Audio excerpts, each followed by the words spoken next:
Hi. So I've got to run off to a birthday slash wedding celebration, and I have to get these questions done. So I'm going to wrap up 7 and 8 together, and then later on this weekend we'll talk about number 9 and wellness and personal care and things like that. So number 7 is how can I begin to address my own denial? And number 8 is in what areas of my life am I starting to face reality and break the effects of denial? So the answer to number 8 is in all areas of my life. Just even in the tiniest areas, and I'll use number 7 as an example of that. So the strangest kind of things happen, right? So I'm trying to figure out how I'm going to answer number 7, and I apologize for the background noise. There's nothing I can do about it. My home is shared now, so for privacy purposes, I'm finding creative places to do this. So, and I don't know how long this video is going to give me before it shuts off, so I'm trying to be really efficient with my time. Anyway, so in trying to figure out the answers to this and how to explain it, I've kind of been spent a few days back and forth bouncing around in different processes that I've used and things like that, and I was kind of stuck. And the morning before yesterday, so what's today? Saturday, right? So Thursday morning, I had these words in my head, lyrics to a song, and they were making me absolutely insane. Now, I'm not complaining. I mean, they were pleasant enough lyrics. I just didn't know where they came from or why they were stuck in my head. So I did a Google search on them to find out what they were. And it ended up being the lyrics to the song Good Day, Sunshine by the Beatles. Now, I'm going to walk you through a bit of a process here so you can kind of see what I'm talking about. And then I'll explain what you just saw happen. So I'm realizing that this is a Beatles song. And the first thing that came into my head was, I can't like that song. I hate the Beatles. So what I had to do was figure out why did I just use the word hate, right? So I had to detach. That's an important word. Remember that. I had to detach from that moment. And I'm thinking about it, and I'm like, wait a minute, why do I just say that I hate the Beatles? I don't know these people, and their music is still around, like Queen. I mean, obviously they're good. So why did I just say that I hate the Beatles? Obviously, I know the words to the song. I'm happy as I'm hearing the words to the song. I'm kind of dancey and, wiggly about hearing the song. And this is not the first time this has happened with a song where I've discovered that it's the Beatles. And every single time it happens with the song, I jump to the same conclusion and say, and I hate the Beatles. I can't like that song. And this is a process that's been going on in my life for a long time. That's called discern. Discern why I said I hate the Beatles. And I'm like, well, okay, so why do I say I hate the Beatles? It doesn't make any sense that I say I hate the Beatles. Back in my childhood, my mom had music around before I went to the church thing. Oh, yeah, she did, didn't she? She had music around. What did she have around? It just disappeared one day. One day there was music in the house, and the next day music was evil, and everything I cared about was gone except for Elvis Presley, The Sound of Music, and The Wizard of Oz. And nothing else existed until Andre Crouch came on the scene, and then some other Christian things back then, and poof, it was gone. Why do I say I hate the Beatles? And I went back further and further, and it came down to my mom when she got involved in the Lutheran, Lutheran church. It was hell. Bad pastor, bad son. And she just suddenly eliminated all the music in the house. She started talking about how evil they were and that the Beatles were horrible and she hated the Beatles and the Beatles were this and the Beatles were that. And as this very young child, preschool or younger, I picked up what she was saying. And I went through my entire life telling myself, I can't like that. I hate the Beatles every time I heard something I liked, and then discovered that it was by them. My entire life. So I have now discerned why I'm triggered by the Beatles, and I've decided now going forward that I don't hate the Beatles. Every single song of theirs that I've ever known, I've liked it. So now I've decided the reality of that denial is I don't hate the Beatles. Now that is an example of something seemingly small and insignificant and unimportant that was a denial. It was a denial that's had a pretty big impact on my life because I was always restrained musically and artistically and limited on a great number of things that I really had great driving, passionate desire and interest in when was told I could not pursue it because it was evil, and therefore I was evil for wishing to pursue it. One being, of course, the stars and telescopes and music, acting, art, singing. Pretty much, I don't know, being attractive, being lovable, all that kind of stuff. So, okay, so there's a process. That actually is a process, and it's called the D's of denial: detach, discern, and decide. I started practicing that back in the 90s when I met the peer counselor I previously mentioned. That was one of the first things she taught me on our road to learning how to go from reaction to response.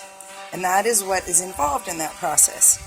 Instead of reacting, we want to respond. That's how we maintain emotional balance. We avoid large emotions. You saw me experiencing some big emotions yesterday. Yesterday was a rough day in the morning. But this process that I've explained to you is how I got from that point that I was in the morning, the first video, to where I was in the afternoon with the second one. Detach, discern, and decide. So I've always had this block in my life because, once you start down that path, you've got to kind of investigate where it's going to take you further. So I've always had a block in my life in a few different areas. All of them are areas in which I had some form of parental advisory along the lines of evil, no good, satanic, bad, and being directly correlated with me being equivalent to those words because I had a desire to know more about it. And this has permeated my entire life, but I've never really known where it came from. I just knew I would feel horribly guilty for enjoying things that seemed intrinsically true about ancient Egypt, ancient Greece, star constellation, things that I'm just screaming to know about and understand that are calling out to me that I have been trained are bad. And so in further investigating that, I went to this experience I had in my young childhood, 11, maybe 12. I was in junior high. And,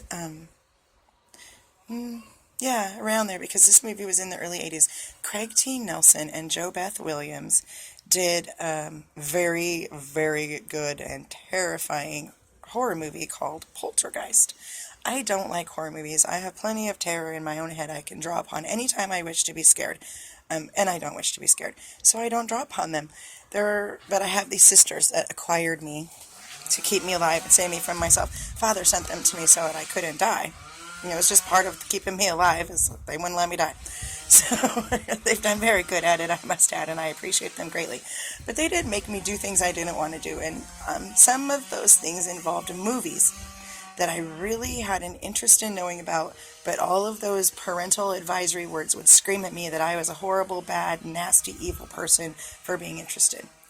Well, this movie Poltergeist got me teased so badly by my sisters because I agreed with it, and they knew that my parents would be mortified, and it was going to be this huge secret going forward in my whole life that I believed this and understood it. So this movie had this beautiful little girl named Heather O'Rourke, and she passed away in the series of making these movies. But through the course of this movie, she is Carol Ann, and she's very spiritually in tune, and she's being sought after on this property where they live because their home was built on an ancient Indian burial ground, and it was desecrated by the monetary system of construction and development and things like that we deal with. So this property was spiritually haunted in the show, and these beings were drawn to this beautiful little girl. And there is a scene in the movie when she is being attracted to follow these beings, and they are trying to bring her into the light. Follow the light, come into the light. And the spiritual guide they have gotten to try and protect her repeatedly and vehemently hollers out, "Do not go into the light. Do not go into the light." And when I heard her say that, my whole body went, yes, don't go into the light. And I told my sisters, I believe that's true. And this hilarity ensued of them teasing me and picking on me about how the little Christian girl who's not even allowed to look at the stars believes that you shouldn't go into the light, and how horrified her parents would be and how much trouble she would be in at home. And it was an ongoing joke to this day, y'all. It's an ongoing joke to this day. And I had great denial around that. First of all, I had great denial that I enjoyed what I learned in that movie. Secondly, I had great denial that I had even watched the movie, because I told myself forever, well, I hid my face under a blanket and I didn't watch it. And I did. And I remember the names of the characters 30 years later, so I watched it, and I was in denial. Thirdly, I denied the fact that I believed what they were saying, because it contradicted what I thought I knew to be good and bad, and what I thought to be true and not true. There was great denial about that. And it was great relief to bring recently learned that I actually was right in believing that. There was nothing wrong with believing that, so that was great. And then there was a movie that my aunt made me watch. And it was a way where they would force me to watch something that I did not want to watch or that I was not allowed to watch in order to get to then watch something that I did want to watch. Comedy. Always comedy was what I wanted to watch. Comedy or sci-fi stuff in the space or that would make you laugh. That was my medicine. But they wanted to watch dramatic things and scary things and things like that. Well, there was a movie that came out called Cocoon. Brian Dennehy, I believe Steve Guttenberg. And my body screamed at me through that entire movie. Listen, pay attention, this is you, this is you. Listen, pay attention, this is you. That movie was about seed-podded light beings emerging from their seed pods and zipping themselves up into human flesh suits to survive on this world, and then unzipping their human flesh suits to move themselves in their light being form out of this world to do other things. And y'all, I was like, oh, yeah! And then the denial set in. Oh my God, I can't believe I watched this movie. I'm so bad. I'm so evil. I can't believe I believe that. That denial has also been following me my entire life. That has been resolved. So as of Thursday, detach, discern, and decide. The 3D's of destroying denial have brought to me great, powerful lessons and clarity around some lifelong denials that I did not understand. Poltergeist was right. Cocoon is real. And the Beatles rock. I've got to go be the only sober person at a celebration. So this will be the first time for that. I also live in a life in recovery. And I'm a biker, so, yeah. Y'all have a blessed day. I love you. Detach, discern, and decide. That is the path from reaction to response. And it's very important for true and pure love.